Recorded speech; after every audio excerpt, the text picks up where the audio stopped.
2036. Well, happening in February next year. Splore, it's back once again in the Tapakanga Regional Park. Joining us from Splore, it is Amanda, the organiser for many years. Well, the creator of Splore, co-creator, yeah. Instigator, yeah, mad person, that generator, yeah, all of those, founder, something along those lines, yeah.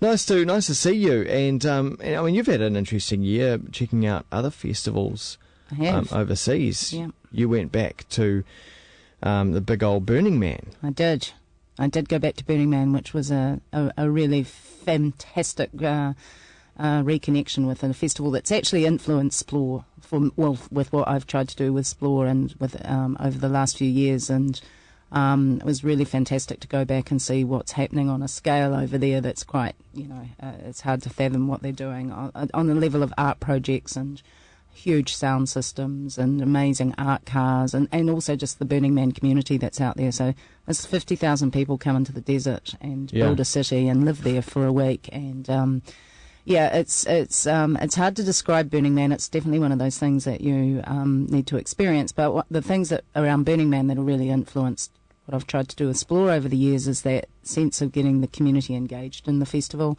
So getting people to participate, to interact, to actually take ownership of what's going on at the festival, rather than just turning up and everything's laid on and presented for you. We really encourage people to actually contribute in some way or another. Yeah.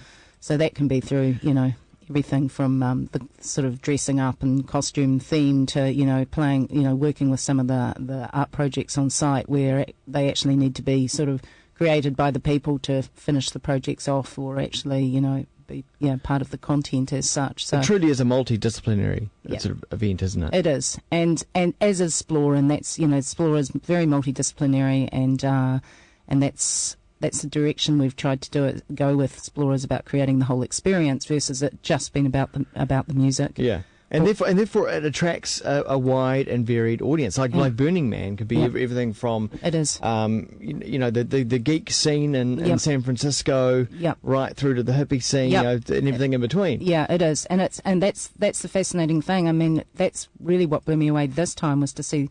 It's just got the diversity of the audience that Burning Man has got is spread wide and far, and also coming from all around the planet. It's much more global than it was when I first went in 1998. I think it was probably one of the first Kiwis out there, but now there's been, there's a whole pilgrimage of New Zealanders that are actually heading out there, and highly recommend it for everyone to go. But in the meantime, but before we do go on to Splore, you went to Festival as well in the UK. What was the difference between that and, say, Burning Man? Oh my God, it was such a difference. It was, Festival is a fantastic, it's one of UK's leading festivals, music and arts festivals. And Festival also does incredible amount. They put huge amounts of detail into their festival, as far as the dressing of the site and the layout of the site and the many different zones that they have at Festival as well. So there's not just music zones, there's also some great performance spaces and all sorts of wacky little clubs and, burlesque zones and,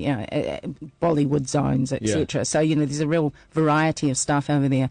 It was also 50,000 people, as was Burning Man, but I guess the difference with something like Festival, the lineup was just phenomenal. It was to die for. It had everything from, The Cure through to Bjork and Village People, lots of really amazing acts of that, right through to, all your top DJs and contemporary, very new good electronic acts out there, etc. So, I actually thought you were too spoilt for choice, and I found it a little bit overwhelming, the amount of music. You tended to just go and see an act for a few songs, and then you'd have to race off to go and try and catch the next act. There's nothing more frustrating than too much choice. Yeah, I know, it's hard to believe, but it was too much choice. I guess just the difference with something like Festival to Burning Man is kind of a little bit the attitudes of the people, whereas at Festival everyone has just come and consume and get as munted as possible, which is very much the best of British UK festival attitude, is let's go and let's go hard. And I guess I found it just compared to, don't get me wrong, people like to party at Burning Man, it's a big old party, but there's just a little bit more, people are a bit more mindful and respectful of the space that they're in. and at Burning Man you can't go out and buy things. You have to bring everything in, so there's that real sense of survival out there as well, and therefore also the very much the sharing sort of, you walk into all these amazing cocktail bars out at Burning Man and you don't buy your drinks, you're just given drinks. Right. It's just everything's given, and it's a completely different concept and principles. But I also take my hat off to Festival. It's a brilliantly organised festival by Rob DeBank, and he's one of the BBC One Radio One DJs over there, and also has started Festival with his partner Josie. And it started as a very small thing. I think it's gone a little bit too big. Okay. I went there in 2008 when it was 25,000 people. And it's interesting to see how festivals grow, and then how they can actually, I think, lose their magic if they get too big. And of course, there's a fine balance of the commercial reality of putting on a festival, and believe me, I know all about that. But it's also trying to find that balance of maintaining the integrity, having a good audience there, but also about maintaining your principles around the festival and your hard integrity. to do. And it is hard to do. And so, I guess I've found the audience had got a lot younger at Festival compared to 3 years ago as well. Yeah. So I don't know, maybe it's But just there's that challenge as well to not only retain people to go to festivals, but also renew as well.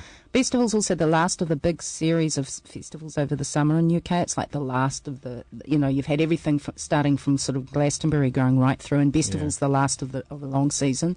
So a lot of my friends that I would have usually gone to Festival were actually festivaled out. They'd done all the, the Secret Garden Party or the Big Chills or the, the Shambhalas, the other great festivals that are similar to Festival and along those lines. So, but having said that, it's incredible to see festivals of that size and knowing how much organisation just goes into a festival of Splore where there's 8,000 people compared to something where there's 50,000 people. It's a beast, So taking all those lessons learned and experiences from overseas, I guess has helped put the Splore Festival together.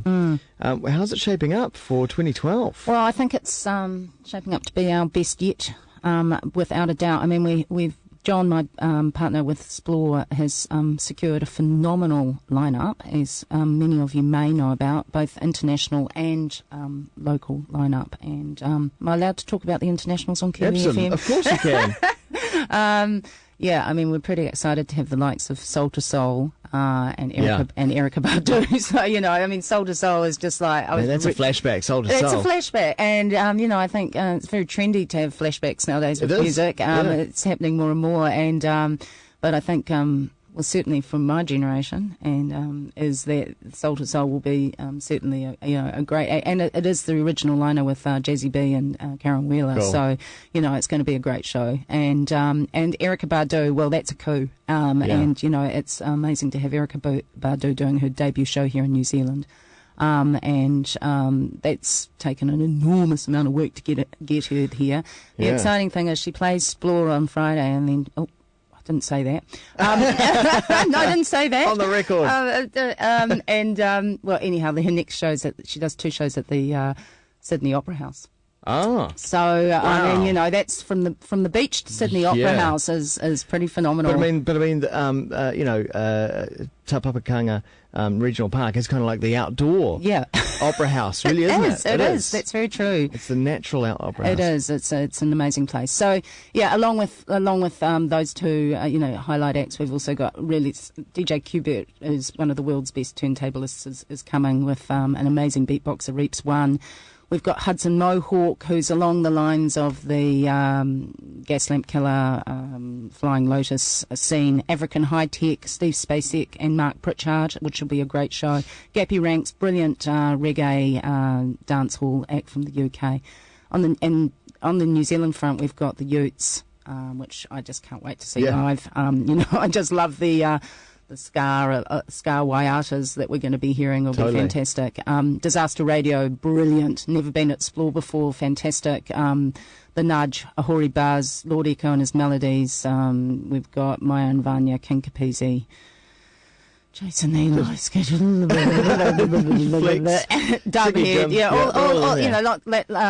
lots of great acts, and so there's just something there for everyone. And I've really only just mentioned a few names, and so that's happening over the Friday, the Saturday, right through till Sunday afternoon. And there's a whole bunch of art going on as well, which is just marvellous to wander around and check out. Yeah, we've got in some the daylight really and the night time. Yep, and we've got some great art projects. We've also got quite an interesting new project.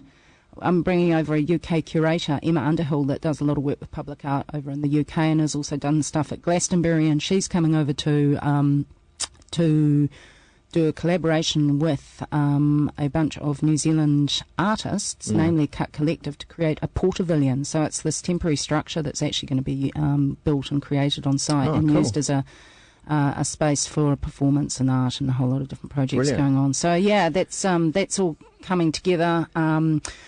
Once again, the Living Lounge, Linza's Living Lounge. We've renamed the Living Lounge Linza's Living Lounge after our dear business manager that passed away this year.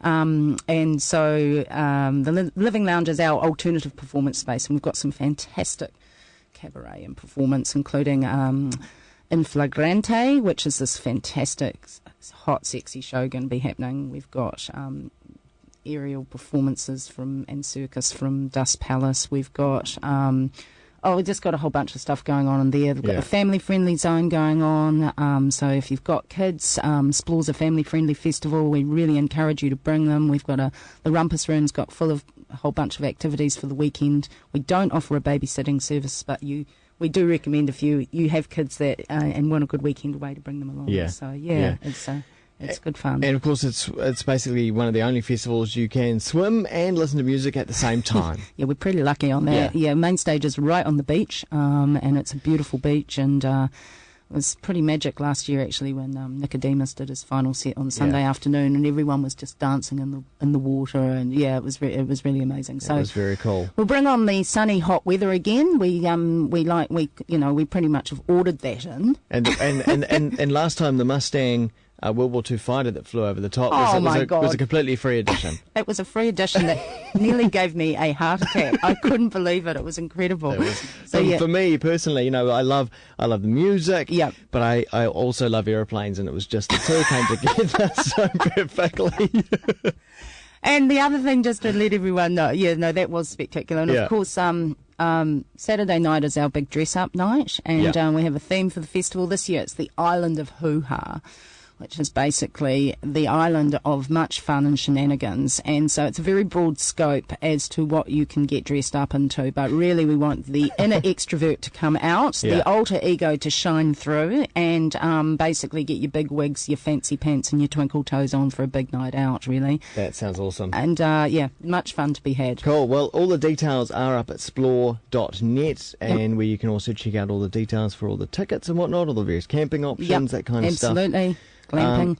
Glamping, all that. So go and check that out. Amanda from Splore, thanks so much for coming in and telling us all about it. Thank you, Wammo. And seeing as you mentioned the Utes, I'm going to play some. Yay. This is Na Iwe E, Kiwi.